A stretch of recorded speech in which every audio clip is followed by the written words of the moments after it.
Boa noite, bom dia, boa tarde, boa madrugada. Não sei o horário que você está escutando.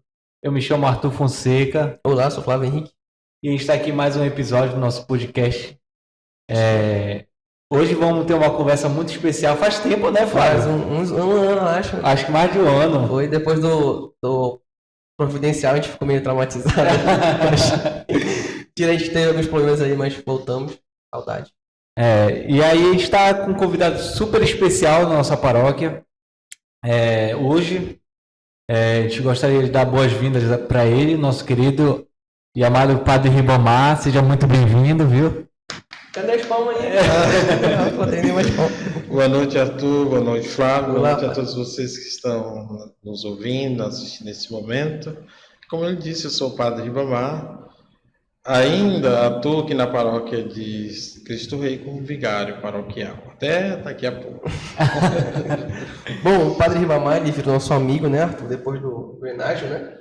Ele virou nosso amigo, aí a gente sempre conversa com ele algumas coisas. Ele era meio durão, mas agora ele acha graça pra gente. Aí a gente sempre fala essa amizade que tem com os padres, né? A gente sempre tem uma amizade boa com os padres, porque às vezes chega padre, ele é fechado, celebra a missa e vai embora. A gente na paróquia aqui sempre tem uma boa amizade com os padres, isso é muito bom, né? Na Juventude Unida também tem uma boa amizade com os padres, isso é muito bom. Assim, padre, para a gente começar a nossa conversa, nosso bate-papo, é interessante a gente saber quem é o Padre Ribamar. O senhor consegue resumir quem é o Padre Ribamar? Como é que surgiu a vontade de ser padre? E antes, na verdade, eu pergunto para o senhor, antes de ser padre, quem era o Ribamar? Acho que é importante a gente saber isso. Bom, eu acho que para responder a sua pergunta, né, a gente convém começar por aquilo que é lógico, né, o lugar onde eu nasci, de onde eu vim. Então, eu sou maranhense, da cidade de Bacabal, Maranhão. Nasci em 1969, no dia 16 de junho. Eu tenho mais 4 irmãos. Meus pais já são falecidos. Então, sou uma família só de irmãos. Nasci e me criei praticamente na roça, trabalhando na roça, com lavoura, pescando. O Maranhão também tem muitos rios, muitos lagos. Fiz tudo isso. E quando que eu despertei para a vida religiosa? Né? Quando eu tinha 16 anos, eu fui participar da comunidade, eu me engajei na comunidade como catequista e tudo mais. E aí alguém chegou para mim e perguntou o que eu queria ser na vida, afinal de contas. Né? Eu sonhava em ser professor. Professor, não, eu quero ser um professor. Professor de quê, padre? De história. História? De história. Tá explicado. Eu gosto muito de história. Ele faz né? matemática, fica desconfiado dele. Tá? E aí, mas aí alguém chegou e disse, você não gostaria de ser padre? De padre? Como é que eu ia ser padre, né? Naquele tempo eu só via padre branquinho, lourinho de olhos azuis, que vinha da Alemanha, da Itália, tudo. Não pode. Mas depois, com o tempo, eu comecei a frequentar o grupo vocacional e aí a gente foi orientado, sim. Já tinha e podia. E quando chegou o tempo, eu entrei para os franciscanos. A Ordem Franciscana Menor, dos Frades Menores.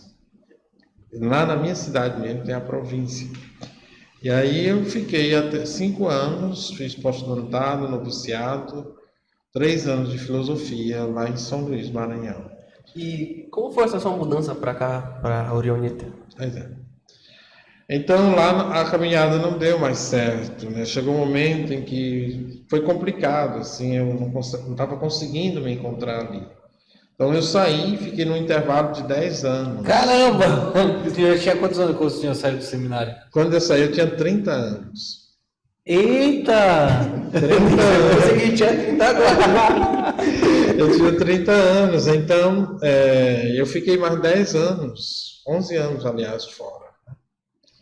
É claro, nesse período eu trabalhei, fiz muitas coisas assim, e continuei sempre ligado à igreja e através do padre, que é o Padre Francisco, que eu conheci a pequena obra da Divina Providência. O padre Francisco Padre Câmara. Francisco Câmara. Foi seu Foi pescador? Meu primeiro reitor, pescador. Sério? Que legal. Então, naquele período, em 2012, ele ainda era diácono e ele ia ser o reitor aqui do seminário, aqui em Ananindeua. E aí ele me convidou, eu já tinha falado com ele, me convidou para vir fazer uma experiência de 15 dias. E hoje, com 10 anos, estou aqui. O famoso vocacionado, né, padre? Foi muito bom, fui acolhido. Eu fui o único seminarista daquele ano, porque os outros não foram. Depois ele se ordenou, continuamos. Fui para o noviciado em Brasília em 2013. 2014, 15 fiz o tirocínio em Araguaína, Tocantins, na formação.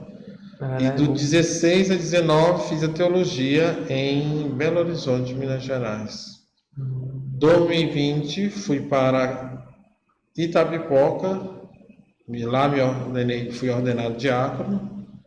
E no dia 12 de dezembro de 2020 fui ordenado padre lá na minha cidade de Macabal. O senhor é recente então, né? Tá Só novinho. tenho 3 anos. Olha aí, ó. De caminhada eu tenho muito, tenho Não, mais de sim, 30 sim. anos, né? Mas como padre, estou iniciando. É uma nova geração de padres. Agora, tem um comentário, na verdade, que tem as gerações de padre, né? O senhor foi a terceira geração de padre, foi? A gente chama de vocações tardias. Tardias, né? isso. É essa Elas palavra. vêm que deixa. depois. É como eu sempre lembro daquela parábola do Evangelho que diz quando o patrão saiu para procurar trabalhadores. Então ele sai às 5 da manhã, traz uma leva de trabalhadores. Depois às 7, às 9, às meio-dia, né? Talvez eu seja daquele que vem lá pelas 3 da tarde. Isso aí que era 6 ou 4 horas, padre? Pois é. Então a sua vocação, mas o que foi que chamou para a congregação orionita? O que foi o diferencial? Não, o diferencial, porque assim, o senhor teve uma experiência com os franciscanos, que é uma congregação muito forte também, trabalha muito com os pobres, mas a congregação orionita deve ter tido algum diferencial para chamar o senhor realmente, você padre, na congregação orionita. Hoje eu posso fazer essa, como é que se diz assim, não é comparação, mas uma análise ou me situar dentro das duas questões. Por exemplo, o São Francisco, que muito me atraiu, ele era uma pessoa rica, quer dizer, uma pessoa de posses, lá em 1181, por aí assim.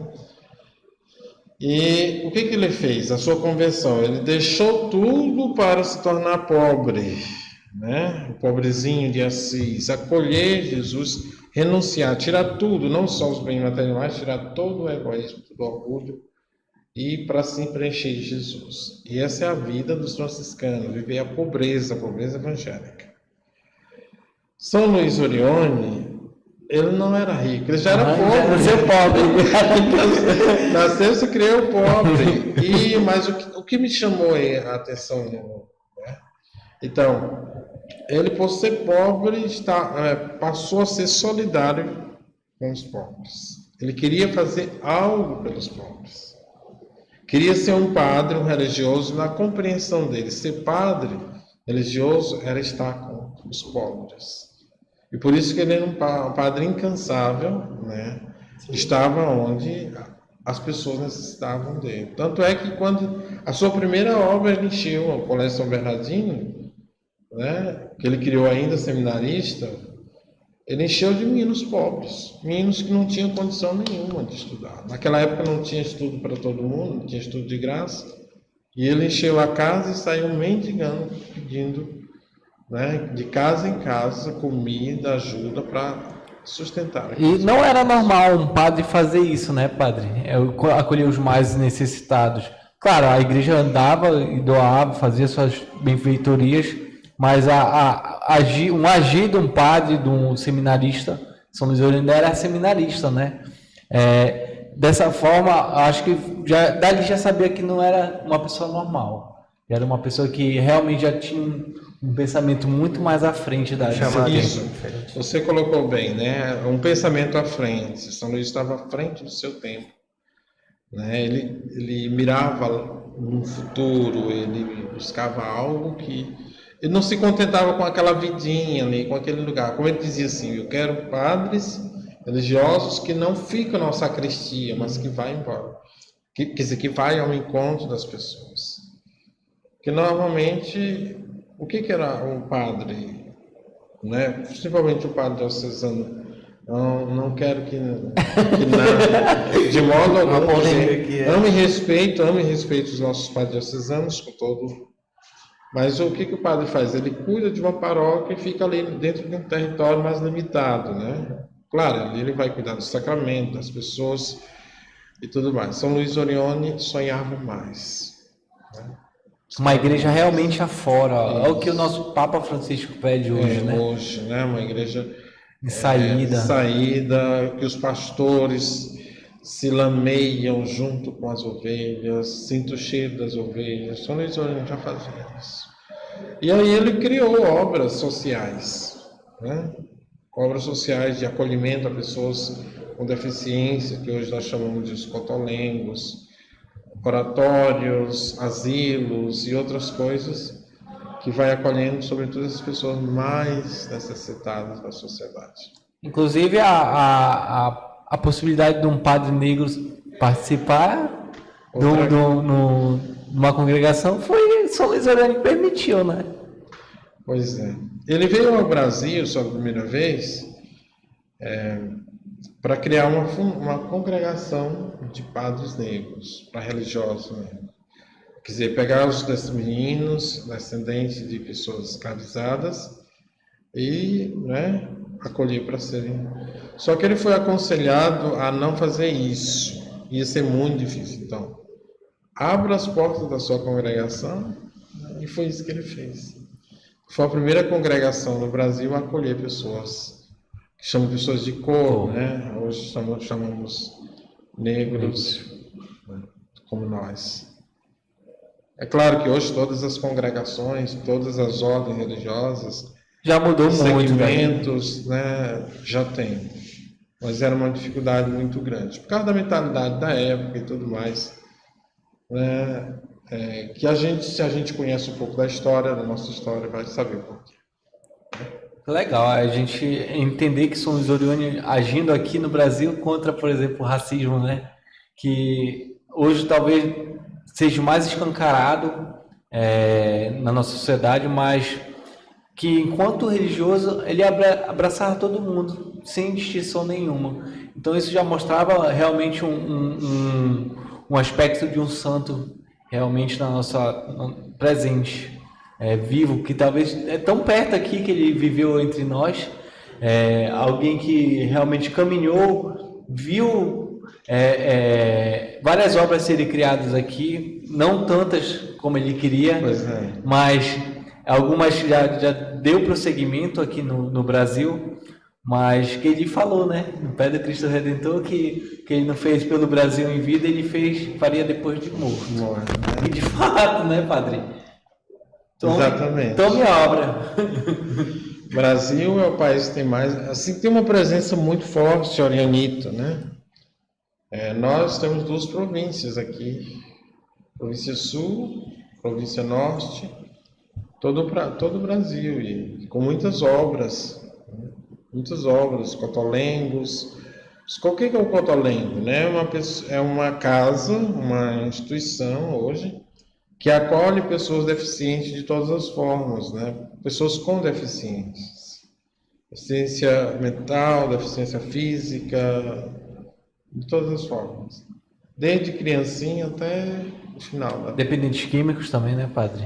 Também temos casas, fazenda, né? Casas que acolhem pessoas com dependência química, do álcool, asilos, né? Abrigos para idosos, casas para idosos. Né? Tem o Ultranói também, né, padre? Lá em Araguaína. O Ultranói também uma expressão das obras de caridade São Luís Orione, né? É uma casa que acolhe pessoas que vêm, por exemplo, em Araguaína tem o Tranói, pessoas que vêm fazer um tratamento que não têm condição de ficar, pagar um apartamento, pagar um lugar, alugar uma coisa, então são acolhidas no Tranói, que tem casa, que tem quartos, banheiros, tem camas e refeição. Normalmente eles têm umas 3 refeições por dia, 3 ou 4, né? Café da manhã, às vezes um lanche, almoço e janta. Que interessante. Essa obra a gente encontra aqui em Araguaína, né? Mas voltando para o contexto da sua história, padre. Que a gente vai falando de São Luís Orione, a gente vai... Acaba se empolgando. Realmente, a gente tem que voltar um pouquinho para a sua história. O senhor, depois de formado, vem para o Pará. Já sabia que vinha para cá? Ou foi surpresa? Gostou, não gostou? Tem que ser realista, padre. Surpresa, porque o provincial gosta de surpresa. Olha, para gente que é religioso, pertence à congregação, quase sempre as decisões são combinadas com a gente, mas às vezes nós somos surpreendidos, né, com a notícia de que vamos para um determinado lugar. Eu não sabia. Então, o que eu faço? Eu coloco à disposição. Então, quando eu saí de Itapipoca, em 2022, me foi colocado 3 opções. Escolheu a gente. 3 opções. Ou eu iria para o Rio de Janeiro, lá nós temos comunidade, ou eu iria para Belo Horizonte, Minas Gerais, ou eu viria para cá. Estou aqui. Olha, ele escolheu. A gente veio do Rio de Janeiro. Qual era a casa? Era de Niterói ou era de Jardim Botânico? Jardim Botânico. Rapaz, Foi uma decisão difícil aí. padre, eu me senti valorizado agora. Realmente a gente foi agraciado com a presença do Padre Ribamar. Não tenho que falar a um padre realmente que está sempre nos acompanhando, interando com a gente, procurando estar sempre presente. Então, muito obrigado pelo seu sim lá atrás, viu, padre? Eu digo assim, eu morei aqui em 2012, né? Já conhecia a realidade um pouco, as pessoas, digo, é mais fácil ir para lá, né? Eu quero...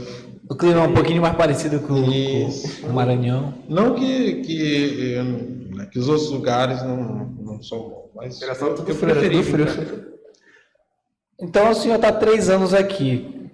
Daqui do Pará, como foi a experiência? Já assim como padre, né? Porque o senhor tinha tido a experiência como seminarista, religioso. Na casa menor também, foi na casa menor, né, que você estava? Na casa. Na outra, na antiga casa, né? Aí chegou aqui, ainda tem um palácio lá. Então, desses 3 anos que o senhor está conosco até agora, qual é a sua experiência aqui com o povo paraense? O que é que o senhor tem a falar um pouquinho sobre o povo paraense? A gente tem uma aplicação muito firme com a Virgem Maria, que é quesito auxílio, né? A gente sabe que isso aí é uma realidade para o povo paraense, principalmente o pessoal da região metropolitana de Belém, do interior também, mas a gente fala pelo que a gente conhece. A devoção a Nossa Senhora de Nazaré é muito forte. O senhor lá tinha essa devoção, ou adquiriu aqui, ou não, ou ainda continua na mesma? É lógico que aqui, né, há uma diferença, algo que talvez não tenha, a gente não vai encontrar nos outros lugares. Mas o que foi que me deixou assim mais... primeiro é a acolhida, né? Você vai se sentir bem, vai ter uma boa caminhada a partir do acolhimento que você tem.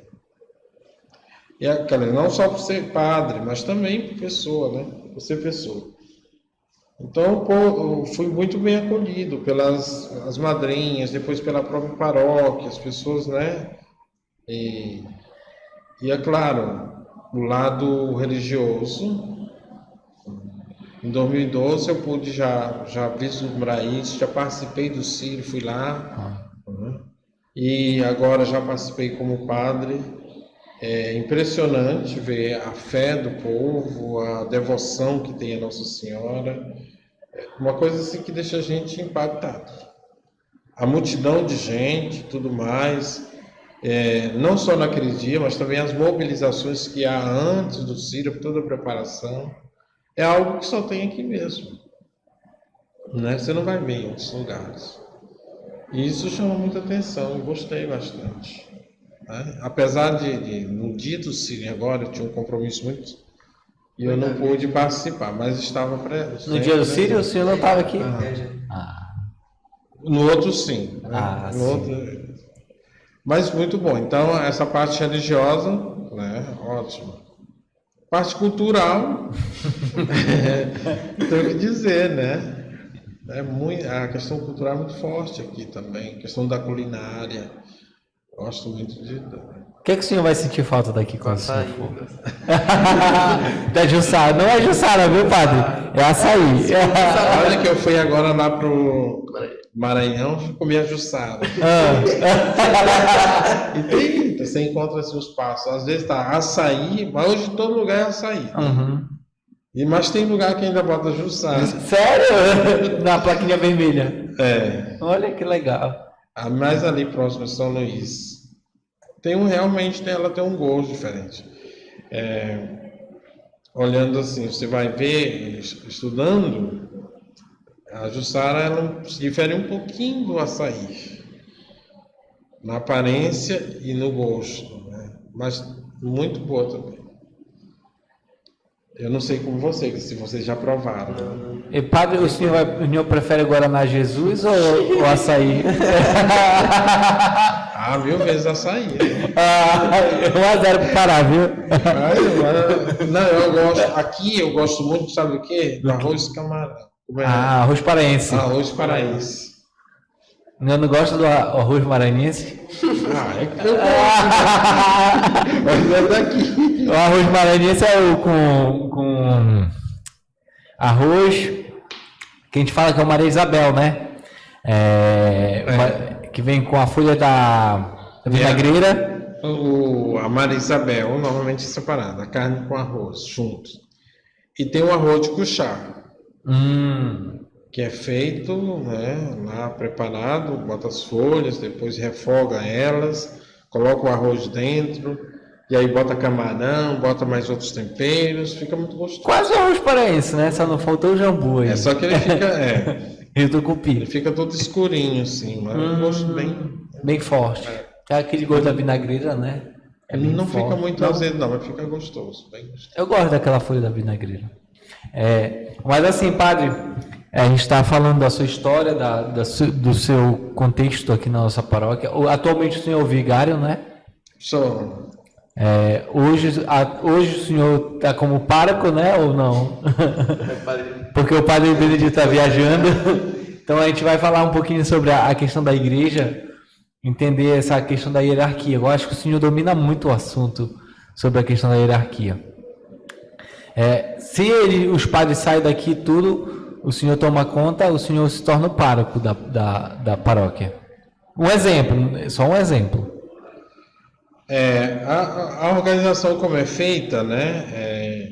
Toda paróquia, aqui é uma paróquia, ela tem o seu pároco, que é empossado, né? Mediante uma celebração, mas também ali dentro daquela celebração acontece, né, ele assina documentos de acordo com o direito canônico, tudo certinho. Tá? Tá a presença do bispo, tem que ter a presença do bispo para empossar. Então ele é o pároco.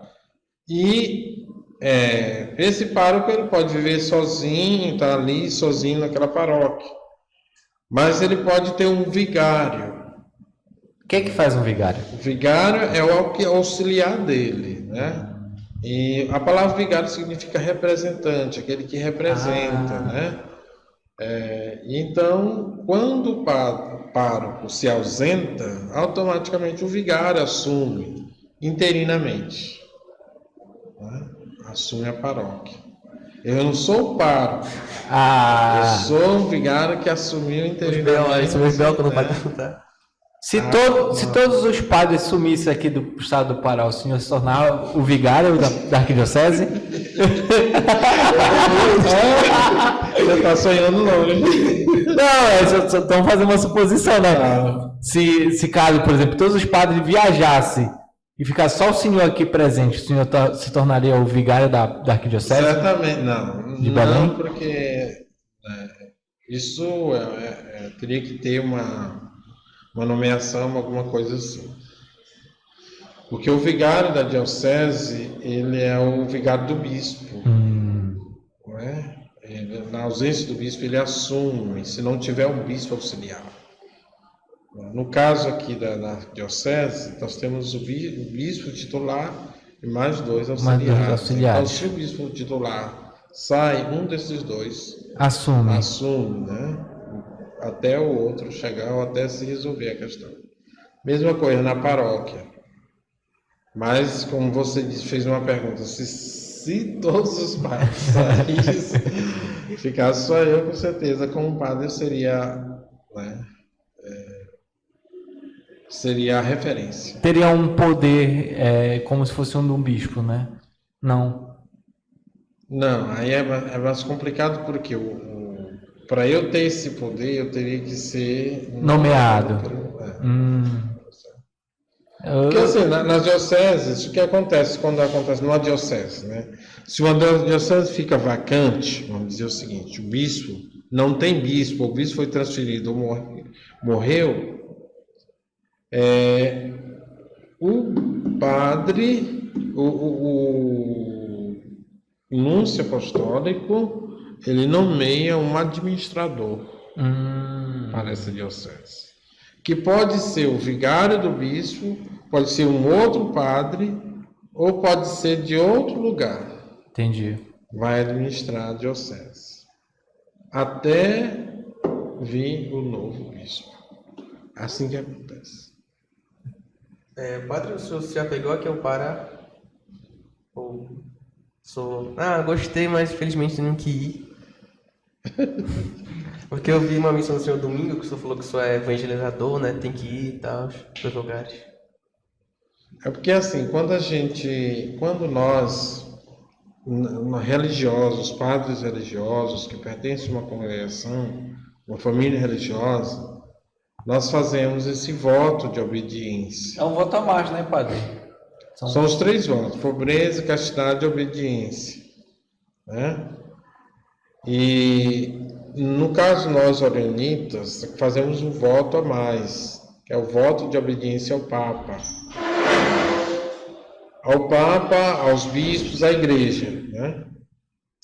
Mas aí a questão é o seguinte: se aqui nós somos 3 padres, estamos aqui, mas se, como lá em Roraima, ou na Amazônia, ou lá no Mato Grosso, que tem comunidades, precisa de então o governo provincial vai chamar alguém, né? Vai pedir que a gente vai para lá, e a gente vai. Por obediência, a gente vai.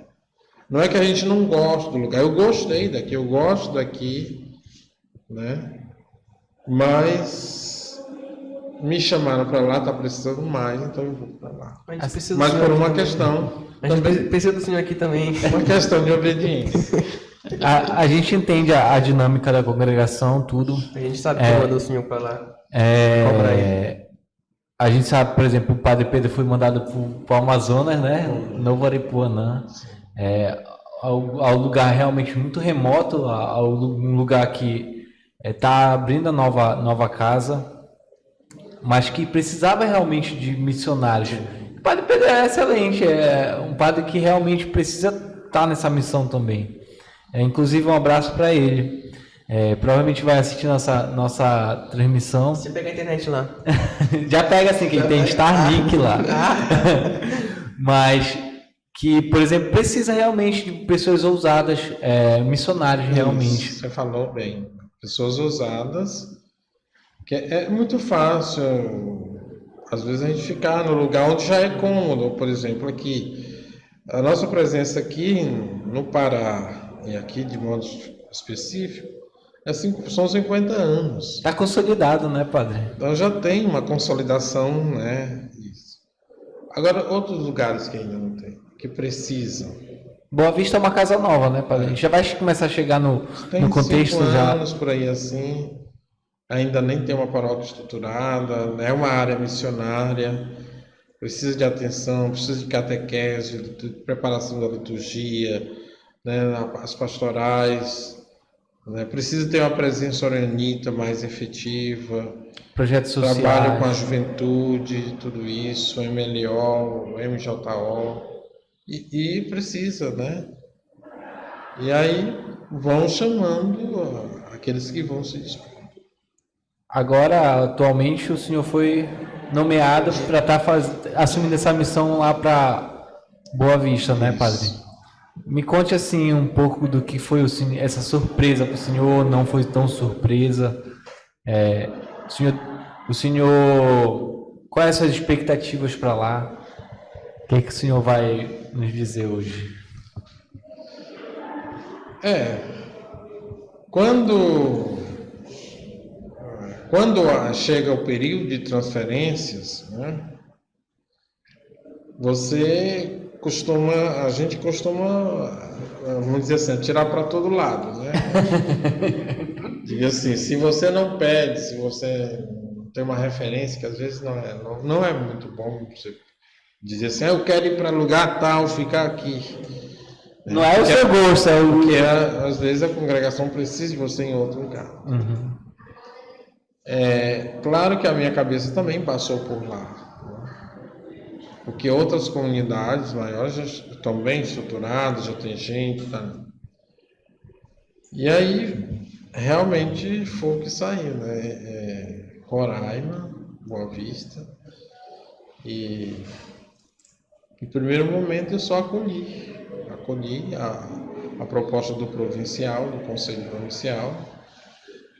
E agora a minha expectativa é que a gente possa fazer o melhor possível. Lá o senhor vai ser o quê? Vai ser vigário também? Vigário. Lá ainda está sendo construída uma paróquia, ser consolidada uma paróquia. Atualmente, para quem não sabe o processo da igreja, para se tornar uma paróquia, existe todo um processo, né? Um planejamento, uma área missionária estabelecida, e aí só depois vai se tornar a paróquia, é isso? Exatamente.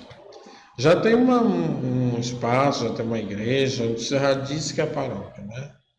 Mas ainda precisa ser construído mais coisas.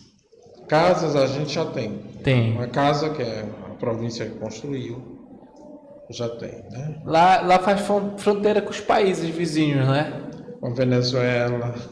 O trabalho com o venezuelano lá é grande, né, padre? Naquela época que estava tendo muita... A gente estava em Pacaraima, não era? Pacaraima, 2016, 2017. Foi, assim, teve uma né? grande...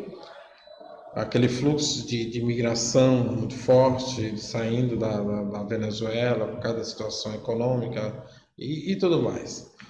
E aí, ali, Pacaraima, que era uma cidade pequenina, de 6 mil habitantes, de repente recebe aquele monte de gente sem ter estrutura. E aí o diretor-geral pediu que 2 religiosos se manifestassem para ir para lá. E realmente um foi, Padre Sebastião. E ele foi, e realmente ele enfrentou muita dificuldade, mas ficou firme até o final. Passou por uma boa experiência. Foi encerrada a obra lá em Pacaraima. Lá em Pacaraima, sim. Aí foi transferido para Aí Boa o Vista. bispo pediu Passei em que a Boa gente Vista. cuidasse de uma área lá em Boa Vista. Com certeza observou o trabalho que foi feito em Pacaraima lá, né? Sim. Até porque a igreja pelas informações que a gente tem, a igreja de Roraima, né, é muito carente de missionários, de pessoas, de padres, né? Aí o bispo está trazendo o que ele pode, religiosos, religiosas, né? A diocese tem pouquíssimos padres e aí as pessoas ficam muito, né? É do os jeito cristãos católicos. É do jeito que Doriane gosta. É do jeitinho. Mas também tem a área quer dizer, a parte da área nossa da paróquia, futura paróquia, é também na área indígena. Ah, interessante. Então a gente trabalha também com as populações indígenas, as pessoas indígenas. O senhor já tem ideia quantas comunidades o senhor vai trabalhar por lá? Não sei. Já fez essa sondagem? Não. Tá esperando chegar lá para ser um impacto. Chegar lá, né? mais umas 4, 5, 6, por aí assim. É na capital, né, padre? É na capital, mas na periferia da. Tipo assim, Ananindeua, Barituba, né? Sim. A área metropolitana. É. Acho que vai ser uma experiência sensacional na sua vida. Acho que o senhor é muito competente para assumir uma missão dessa, que às vezes a gente acha que é um bicho de 7 cabeças, mas não é. Realmente só tem que ser dedicado a algo assim. Admiro muito a sua ousadia, porque não é qualquer pessoa que aceita. Realmente, a gente sabe que é um desafio na nossa vida, sair da nossa realidade, sair da nossa caixinha, né, padre? Acho que é verdade. o senhor já está aqui 3 anos, sair daquela rotina que realmente mudar tudo, o contexto. Realmente tem que ter um voto de pobreza aí, realmente tem que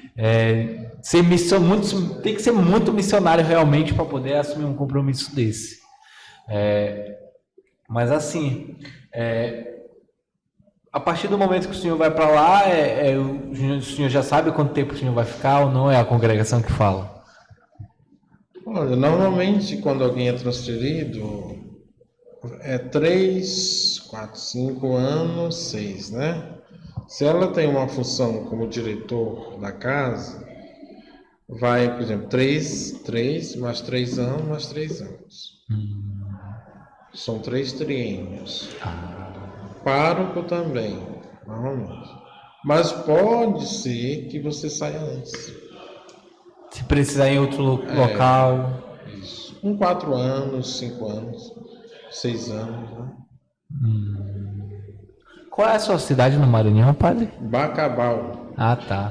Abriu uma casa recente agora em Balsas, né, no Maranhão. Ah, sim, Balsas. Agora que chegou a congregação lá. Bem no sul do Maranhão. Também é uma área de missão, né? Precisa ser construído tudo, bem nova. A gente não tem nada ainda lá. Os religiosos, os padres moram num colégio que é emprestado pela diocese.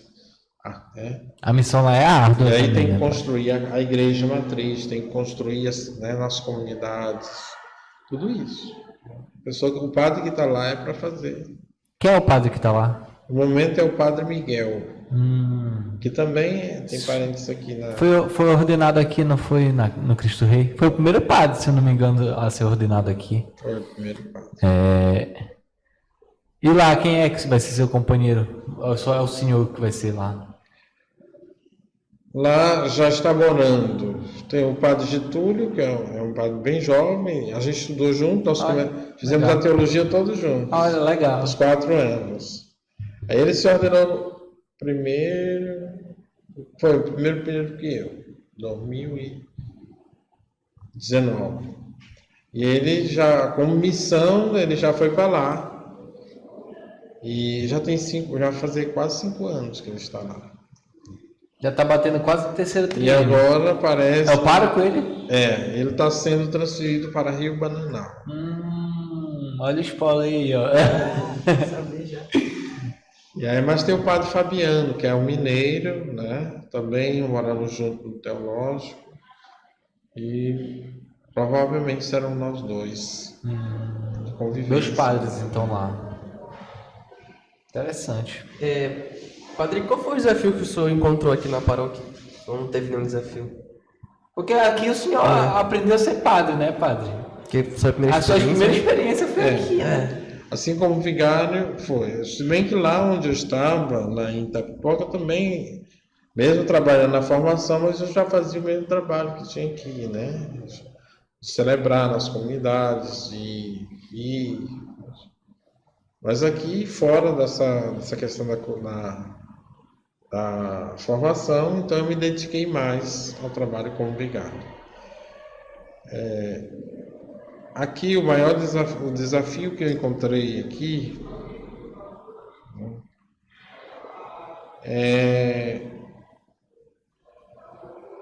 foi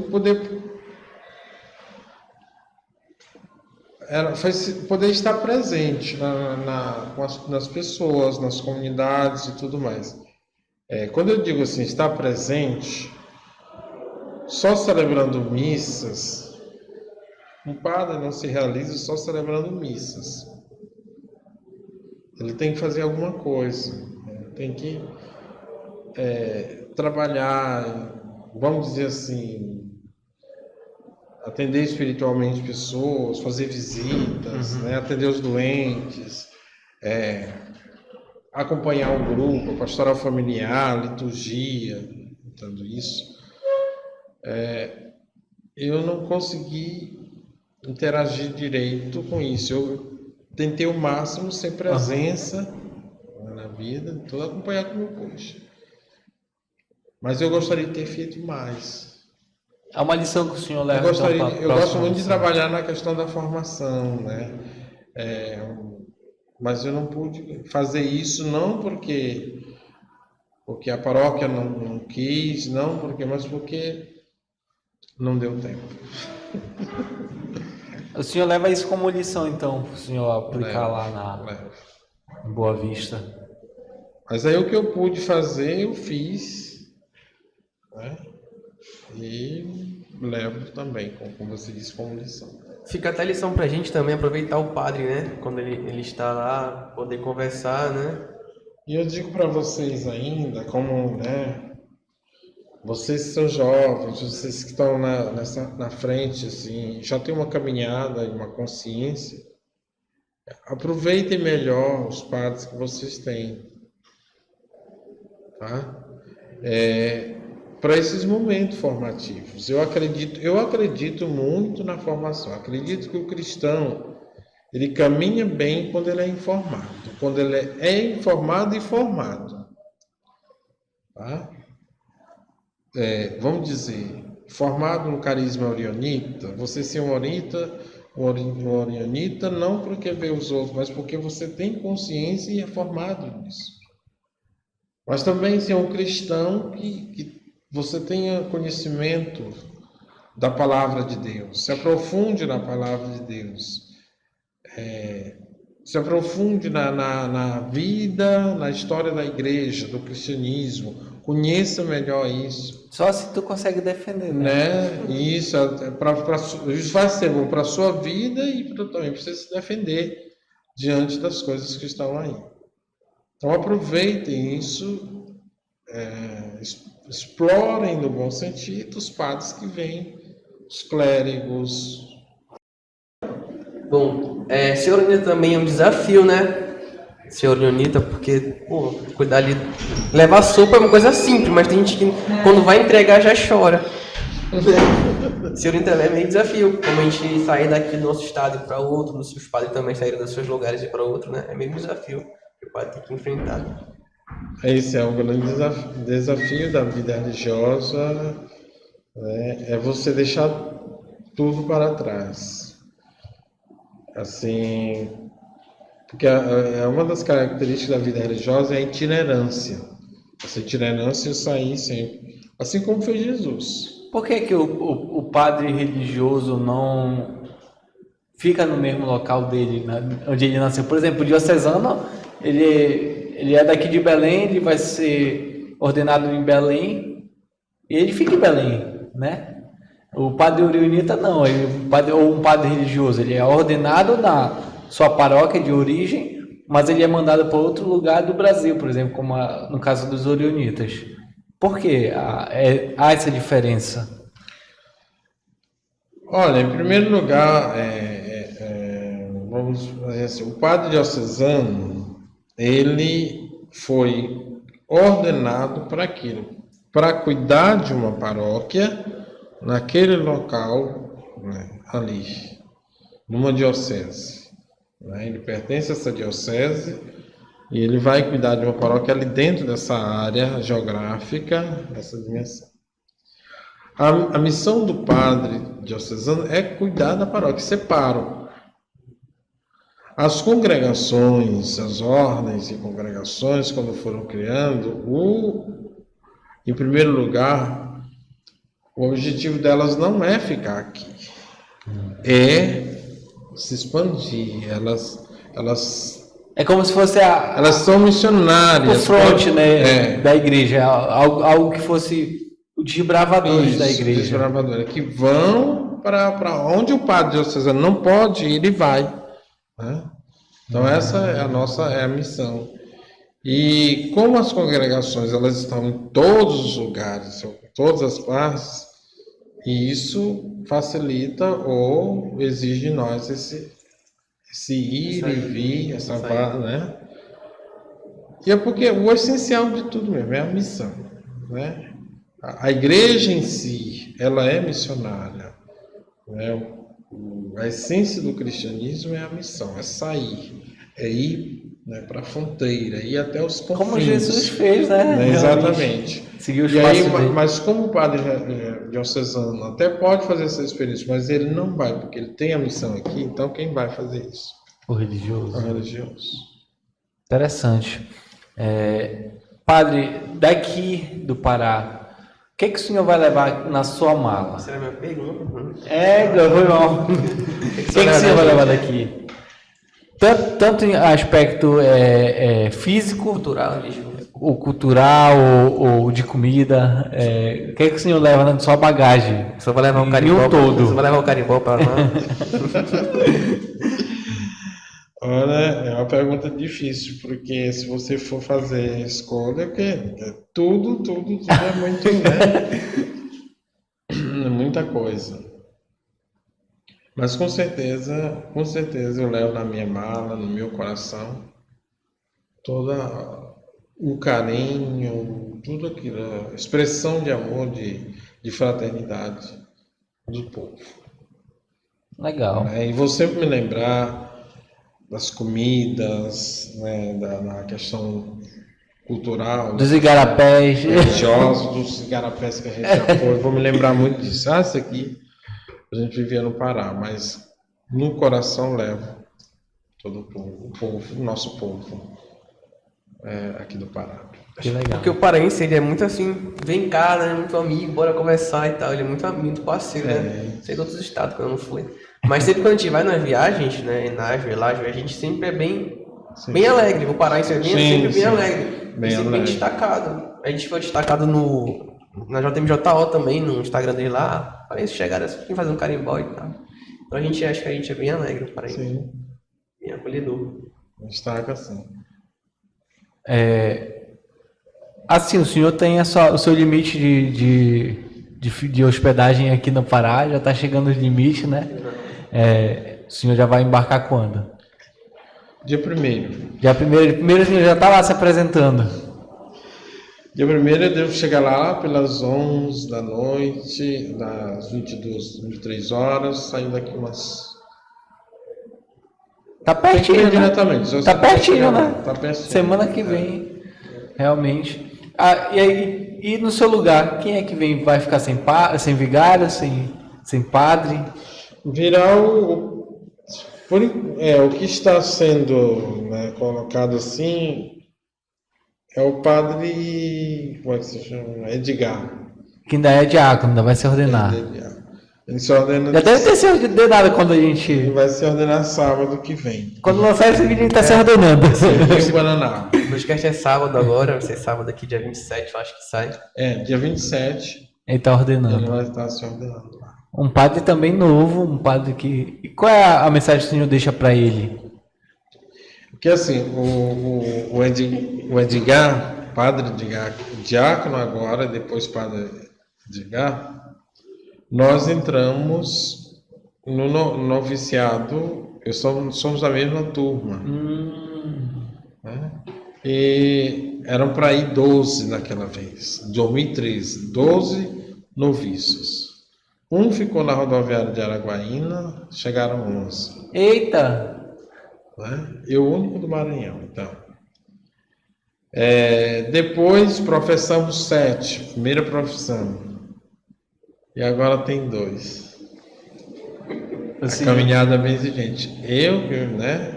Primeiro, porque eu já tinha filosofia, e ele que foi fazer todos os passos. porque o senhor já tinha filosofia, né? O senhor pulou Umas etapas aí. Exatamente.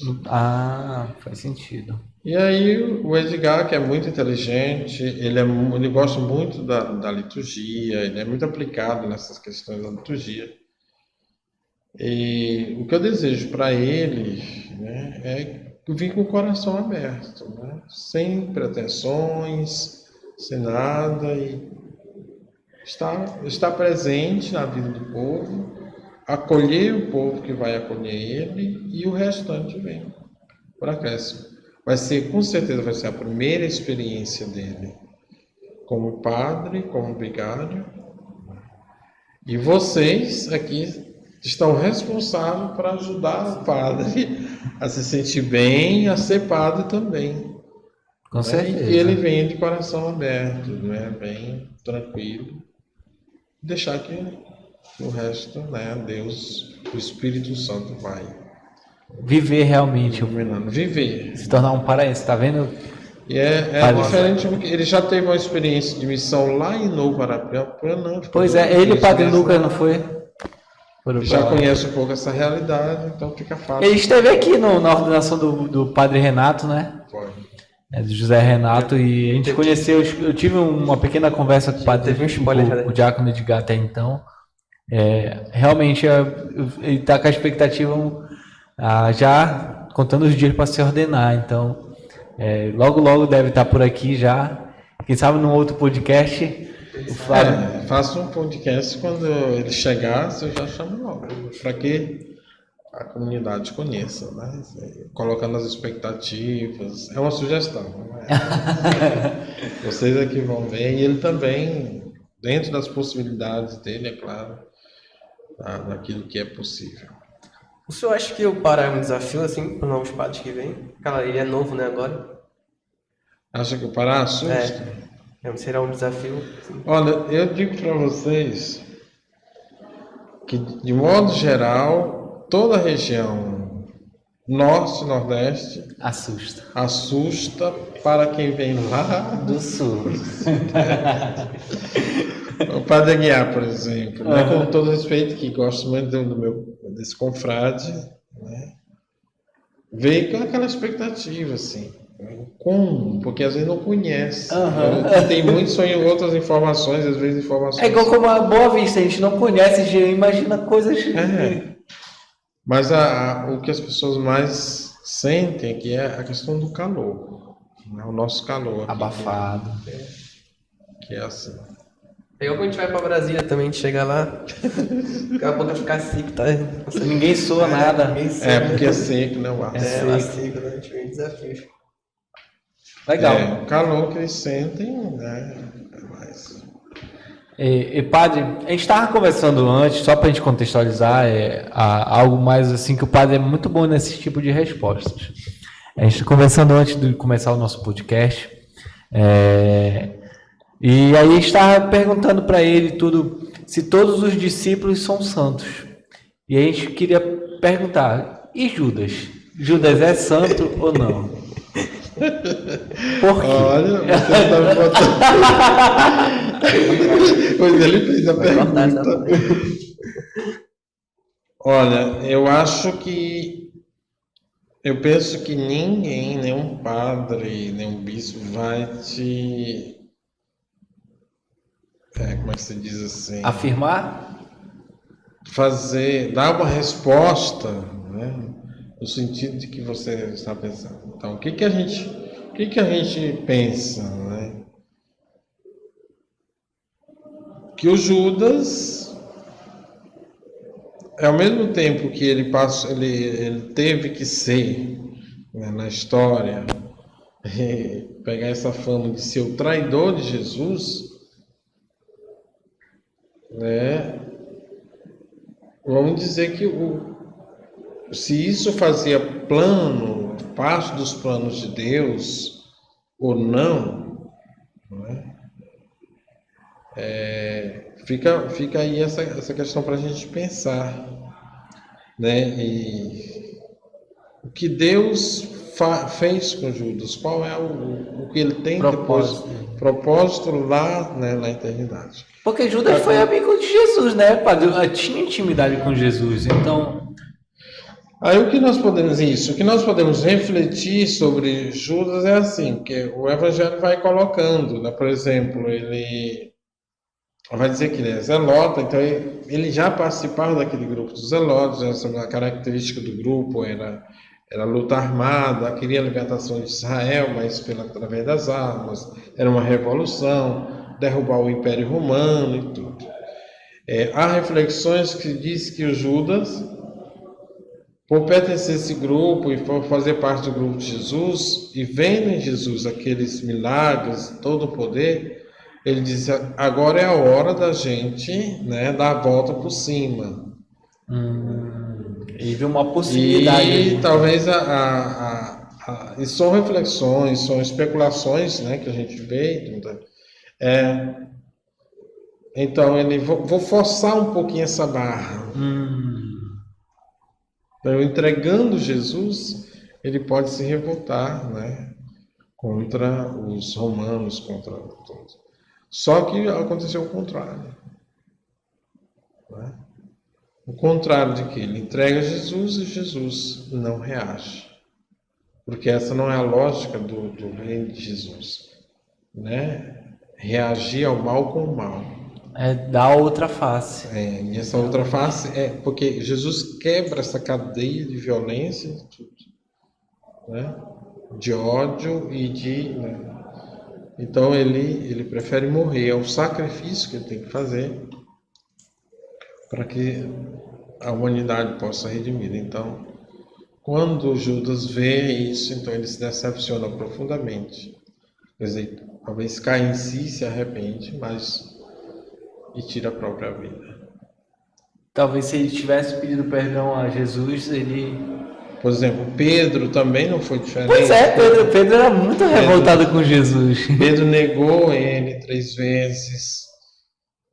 Os outros discípulos o abandonaram. Pois é. João ali, talvez era o mais novo, não podia correr ao lado de Maria. Eu olho Pedro e falo assim, Pedro tinha tudo para ser o traidor. Na verdade, ele foi um traidor. Pedro foi. Só não agiu como Judas. Porque Pedro olhava lá e o pessoal perguntava, tu ia andar com eles, né? Pedro falava, não, eu não. Dava de uma João sem braço. Então, eu olho Pedro assim e falo assim, cara, esse aqui tem um perfil.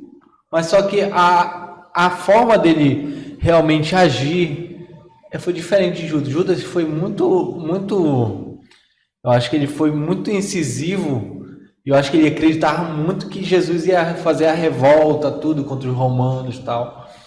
Mas não aconteceu. E eu acho que quando realmente caiu a ficha, como o senhor falou, Judas falou assim, meu Deus, eu fiz besteira. Besteira. É só a gente trazer para a nossa realidade, o nosso convívio de amizade. Claro que é Jesus, tudo. Mas Jesus tinha um convívio com esses discípulos muito forte. É uma amizade construída há anos, buscando... Agora, existe uma questão assim, né? O que a gente pode compreender é que na época de Jesus existia várias, como hoje nós temos várias compreensões, maneiras de entender, linhas de segmento de ser cristão. Tá bem aí, tá bem na nossa cara, né? E na época, a questão da reflexão, da espera do Messias, da libertação do povo de Israel, tinha várias correntes.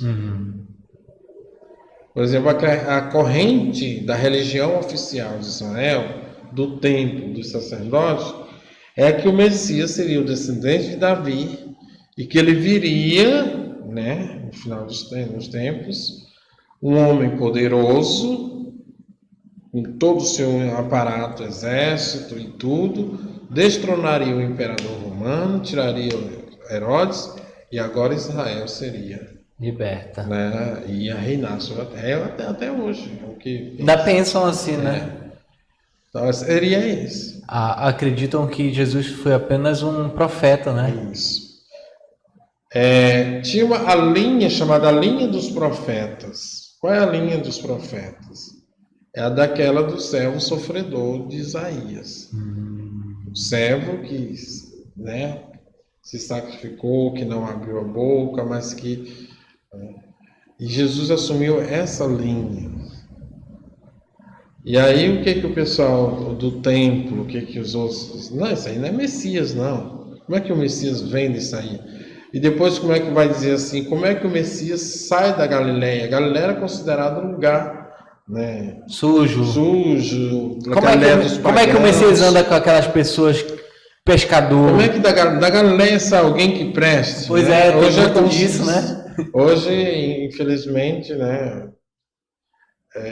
no Brasil, eu não quero entrar nessa questão, mas essa questão com o Nordeste, né, achar que o nordestino é gente inferior, é gente preguiçosa, tudo isso.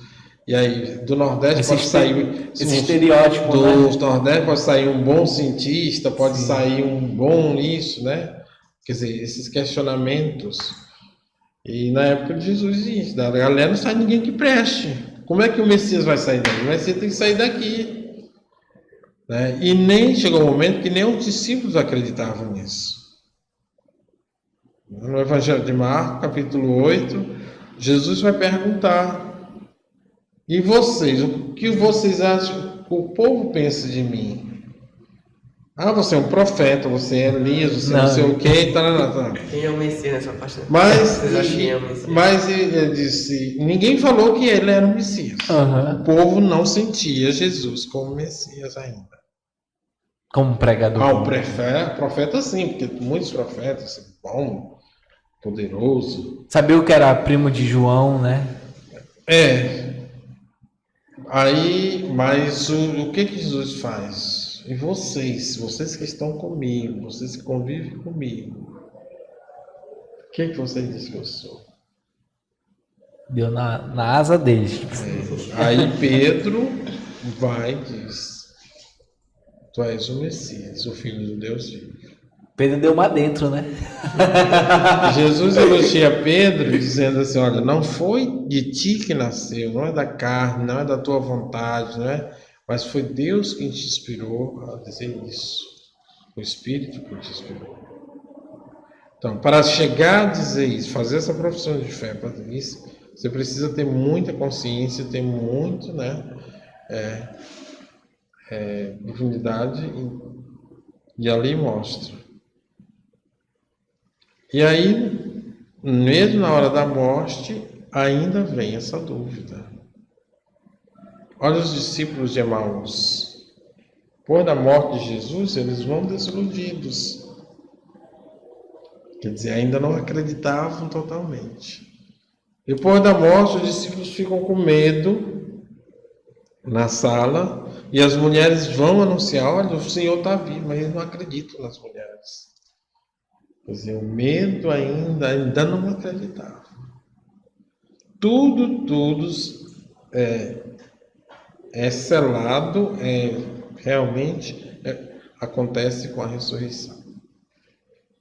Porque ali é o exemplo vivo, né? Aquela questão de falas convencem, mas exemplos arrastam, né? Jesus veio arrastando todo mundo, concretizando tudo que ele falou durante anos para aqueles discípulos, pelas suas pregações.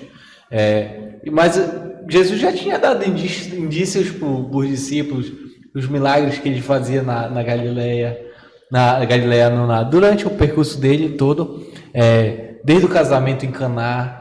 Os discípulos viram aquilo, e depois de falar que não acreditam, não sabem o que é que estão acreditando, talvez seja até frustrante para Jesus naquela época, falar assim: e vocês, cara, vocês estão andando comigo por quê? Então, olha, existem vários sinais que diziam que eles ainda não tinham entrado, né? Por exemplo, num certo momento Jesus vai caminhando, ele começa a falar da morte dele, do sacrifício que ele vai. Aí começa uma discussão entre João e Tiago, os filhos de Zebedeu, né? Os brigão. Quem é que vai ficar um do lado, outro do outro, quando Jesus chegar no reino? Mas a compreensão ainda não tinha chegado, não caiu a ficha, né?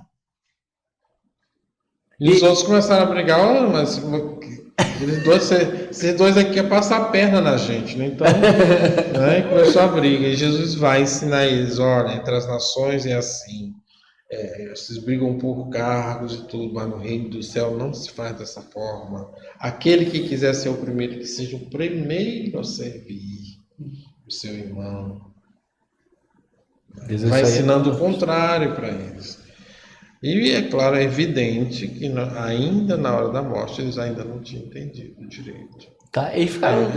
Não caiu a ficha, só caiu depois da ressurreição. E olha lá. E olha, Eles ficaram meio sem o que fazer, né? O que eu vou fazer agora? Cadê? Meu direcionamento foi, morreu. É tipo assim, o mestre dele morreu. É como se fosse o líder deles, né? Ele morreu. E agora o que eu vou fazer? Realmente é. Por isso que, se tratando da ressurreição de Jesus, se trata de um fenômeno que mudou por completo a vida do ser humano, para aquele que acredita, é claro. A ressurreição não é uma mera coisa que aconteceu, não. A ressurreição é uma verdadeira transformação da vida da pessoa. Transformou a vida de Jesus, transformou a vida dos discípulos.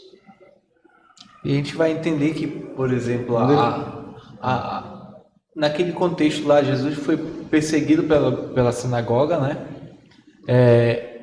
Ativou os romanos, né, contra Jesus, e depois a igreja. Por que a igreja se torna igreja romana? É por causa do império mesmo ou não? Essa história eu já ouvi, mas deixa eu contar. Eu já ouvi essa história já. Olha, isso é uma confusão muito grande que acontece, principalmente agora nos meios de comunicação, né? E gera uma confusão na cabeça das pessoas. Gente, nós rezamos nós rezamos no credo, né? Creio na Igreja una, santa, católica e apostólica. Por que ela é una, né? Porque Jesus Cristo, né, apesar dele não ter, ele lançou as bases da Igreja, né? E ele disse, né, quando ele diz lá em Pedro, lá em Mateus 16, capítulo 16, 18, ele vai dizer assim: tu és Pedro, sobre esta pedra edificarei a minha igreja. Né? Ali fala da igreja, a minha igreja. Quando ele reza no Evangelho de São João, capítulo 17, ele diz assim: que eles sejam um como tu, Pai, e eu somos um. Jesus reza pelos discípulos, por aqueles que irão acreditar nele. A igreja, ela é única, ele só criou um, né? São Paulo vai dizer também, nas cartas Gálatas, há uma só fé, há um só batismo, um só fé, um só Espírito, né? Não existe duas. Cristo é a cabeça da igreja e nós somos o corpo. Ele é a pedra angular, né, que sustenta todo o edifício. E a igreja é universal, por quê? Porque ela se estende por todo o mundo. Qual é a ordem de Jesus? No Evangelho de Mateus: ide por todo o mundo e pregai o Evangelho. Né?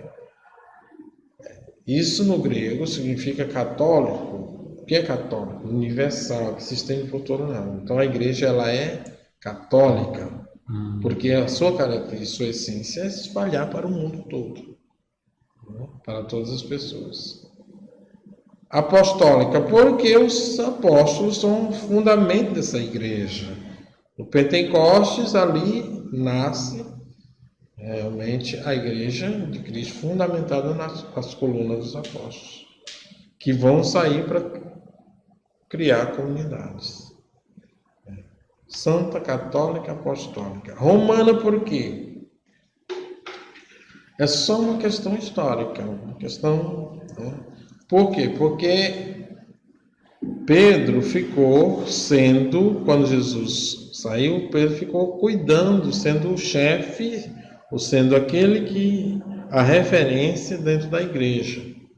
Nós chamamos de o primeiro Papa, que também é um título, né, que veio depois.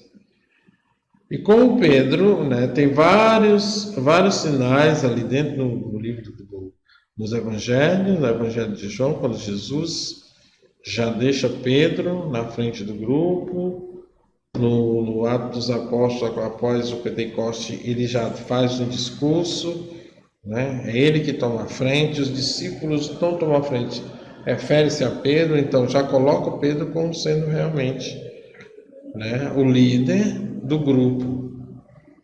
E quando Pedro vai até Roma, e quando dá em 64, Roma era, naquela época, Roma, capital do Império, era considerado o centro do mundo. O cristianismo chegou ao centro do mundo, ou seja, a fé cristã chegou ao centro do mundo. Então lá tinha uma comunidade muito grande em Roma. Pedro, Paulo vão a Roma. E é ali que Pedro é martirizado pelo imperador Nero. E ele é enterrado na 7ª coluna, que é a coluna do Vaticano. Então a igreja de cabeça está para baixo, né? Foi crucificado de cabeça para baixo. A igreja está onde Pedro está, a pedra fundamental. E é só por isso que ela é romana. Porque aquela época era o contexto de Roma que comandava o mundo, né? Mas não é por isso, não. Por causa da cidade mesmo. Por causa de Pedro. Onde está o túmulo de São Pedro. Ah. Romana porque ela está ali na questão geográfica. A igreja romana, porque ela está dentro da questão geográfica em Roma. Mas ela não é porque ela... porque o cristianismo nasceu em Roma, ou porque criaram uma nova igreja em Roma, não. Entendi. É só por causa do lugar. Nessa missa eu vi que ele falou, eu tava nessa missa aí, dessa aula. É sério, já falou na missa isso, essa história. E padre, só para a gente finalizar, vamos falar um pouquinho sobre Pedro. Pedro era um cara rebelde, às vezes com Jesus, ele dava umas patadas em Jesus, porque ele era um pescador, era algo que, vamos dizer assim, que vamos pensar num pescador hoje, a nossa realidade, nossos litorais paraenses, por exemplo. Pescador é alguém que talvez não tenha uma oportunidade de uma escola, uma formação interessante, uma pessoa mais bruta, alguém que vai ser mais ríspido. Então, Jesus vai escolher em Pedro alguém que é poderia ter escolhido qualquer filósofo, qualquer pessoa da nobreza, qualquer pessoa, o doutor, lá naquela época, mas não, ele escolheu Pedro como o seu próximo sucessor lá. Por que Pedro? Por que Jesus viu? O que Jesus viu em Pedro? Primeiro, essa questão Deus, desde o Antigo Testamento, né, a gente vai ver que Deus, porque Deus tem a preferência pelos mais pelo pobre, né?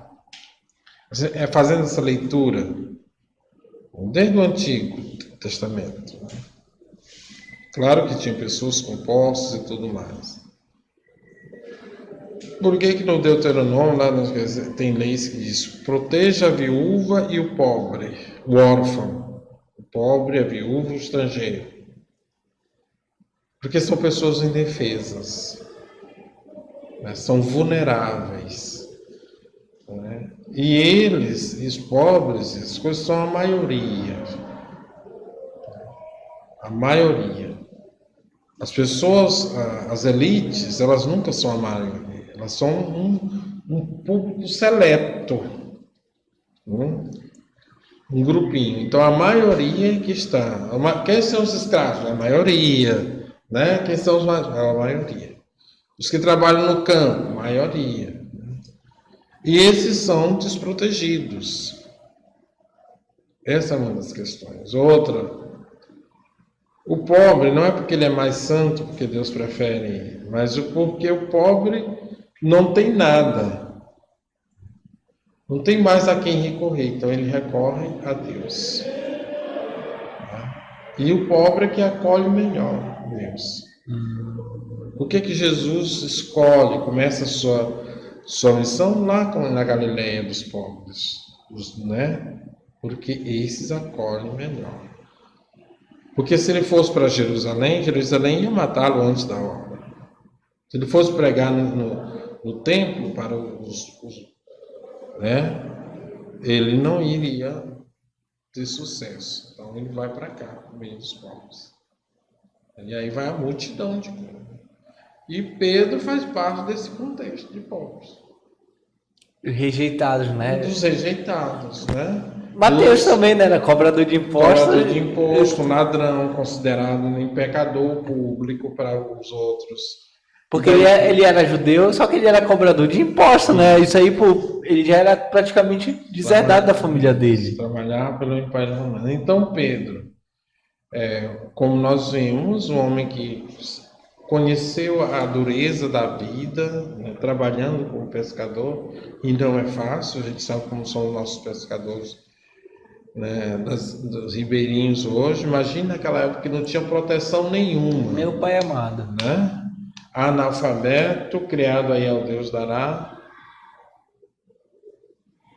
Mas é isso que Jesus escolhe.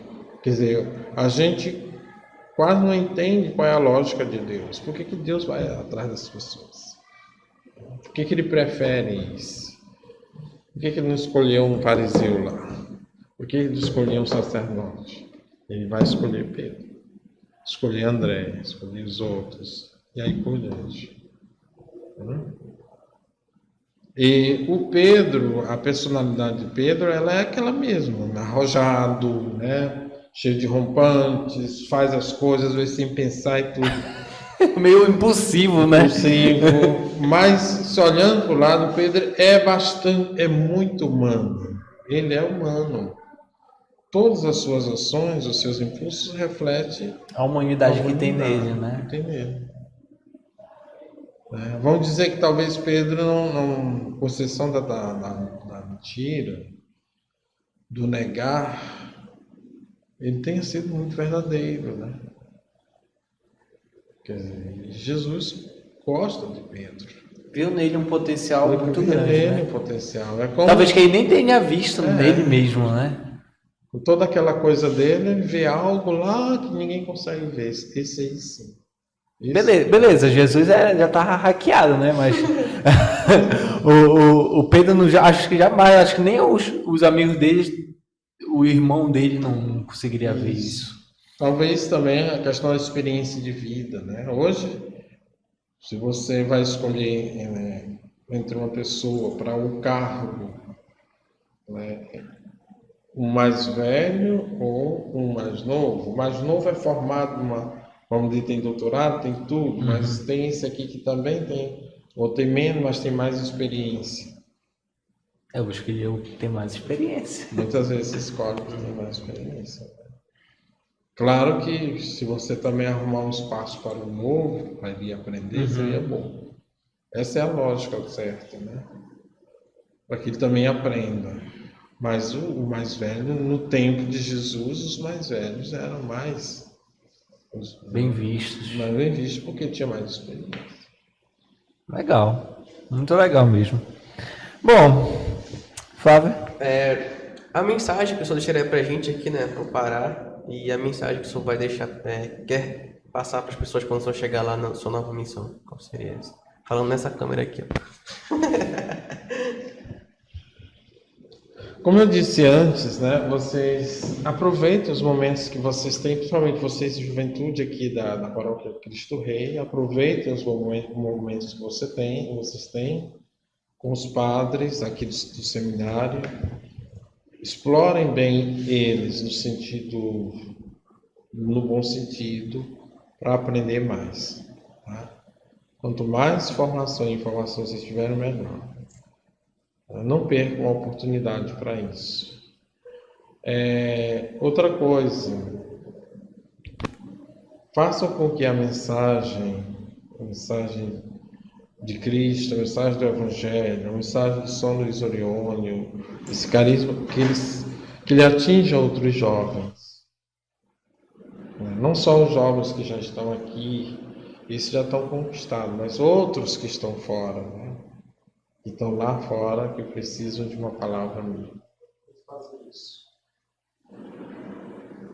Isso que eu digo para vocês. E para todos os irmãos e irmãs, né, que nos assistem, que estão nos ouvindo, que não percam a fé e a esperança, aprendam de Maria. Maria foi a verdadeira discípula de Jesus, a mais fiel, e ela ouvia a palavra de Deus e guardava tudo em seu coração. Né? Maria não duvidava, ela estava ali junto com Jesus, caminhando com ele. E ela era aquela que esperava. No pé da cruz, Maria esperava em Jesus, mesmo vendo seu filho morto. E qual não foi a alegria dela quando o viu ressuscitado? Então, que nos espelhemos no exemplo, na vida de Maria, Nossa Senhora. Já que nós temos Maria como padroeira do Pará, né? Nossa Senhora de Nazaré. Que Nossa Senhora de Nazaré é a mãe que cuida, é a mãe que está em casa, é a mãe que zela por tudo isso. Então ela é a mãe que cuida de nós. Pelo povo paraense, pelo povo brasileiro, pelo povo do mundo inteiro. E essa esperança é isso que eu vou levar também, lá para onde eu esteja, lá em Roraima, lá na minha nova comunidade, na minha nova morada. Bom, muito obrigado, Padre, pelo seu tempo, né? Sabe que é corrido. E esses anos foram muito bons, né? A gente teve muitas informações do Enágio com o senhor. Logo quando a gente chegou, a gente teve uma formação, acho, foi sobre a igreja, alguma coisa assim, eu não direito. Mas muito obrigado por ser nosso amigo também, ter quebrado esse gelo com a gente, né? Lá no Enágio. Muito obrigado. Espero que o senhor sempre seja esse padre formador e continue a sua jornada por aí. A gente agradece também o seu empenho enquanto pastor. A gente sabe que não é uma missão fácil, a gente sabe que ser padre hoje em dia é algo que às vezes chega a ser fora da caixinha já não se pensa tanto em ser padre, não vejo tantos jovens com essa vontade, essa visão, mas que o Senhor também seja uma válvula, um exemplo também, que se você ainda quer ser padre, dá a oportunidade, né, padre? Acho que entender que tem a entrada tardia, sim, e que todos são bem-vindos também no reino de Deus a serviço de ser padre mesmo. Agradecer especialmente o Senhor por esses anos, realmente, o Flávio já falou, mas em especial eu falo por mim. O Senhor foi um padre que sempre nos acompanhou, sempre nos apoiou, estava sempre nas nossas sopas.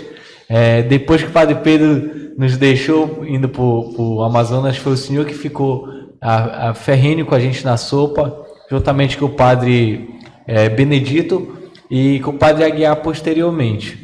Mas o Senhor não nos deixou abalar, não nos deixou desistir, e sempre apoiou os projetos sociais. Então, muito obrigado mesmo pelas conversas quando a gente foi no ônibus para Goiânia. Foram conversas muito interessantes sobre a igreja, sobre a tradição, sobre teologia também. Então, muito obrigado mesmo, Padre, a sua amizade. Espero encontrar o Senhor por aí, nessas viagens, ou o Senhor vindo visitar a gente, ou a gente, quem sabe, fazendo uma missão lá em Boa Vista. Sim. Tudo é possível, eu acho que é possível, e tudo a gente tem que colocar nas mãos de Deus. Mas quem sabe um dia, né? A gente consiga já ter essa força de ir lá em Boa Vista. Mas desde já, muito obrigado. Eu tenho certeza que a Paróquia Cristo Rei agradece muito o Senhor pelos seus serviços aqui. Muito obrigado. Eu que agradeço, obrigado pelo momento, pelo espaço, né? Que foi dado, finalmente deu certo. Manda aí no PV. E fica mesmo o convite, né? um dia, quem sabe a gente chega lá, a gente vai tentando organizar um pouco a questão da juventude orionita. Quem sabe um dia a gente pode fazer um convite para vocês. Quem sabe não, a gente já faz um convite para um dia, né? Para vocês irem aqui, que vocês estão mais próximos da gente, tem mais caminhada e tudo mais, né? E de repente ir lá para fazer um encontro conosco, partilhar um pouquinho da experiência de vocês. Tá bom? É isso. Para os meus irmãos, para todos, né? Fica o convite para o dia 31, a missa de envio a vocês, às 7 da noite, às 19 horas, a missa de envio, né? Que vai acontecer aqui na paróquia na Matriz. Então, um convite para todas as comunidades pastorais, todas as pessoas que quiserem participar. Tá bom? Deixar o seu abraço aí no padre, né? Então, galera, estamos encerrando nosso podcast, que eu não sei qual é o número, já se perdeu. Acho que é o 9. Desde já, muito obrigado pela sua presença. Provavelmente o próximo podcast o Flávio não vai estar no meio de nós. Infelizmente. Vai estar viajando aí, fazendo um tour pelo país. Mas quem sabe um dia volta e fazemos parcerias por aí. Fazer online, vou fazer online.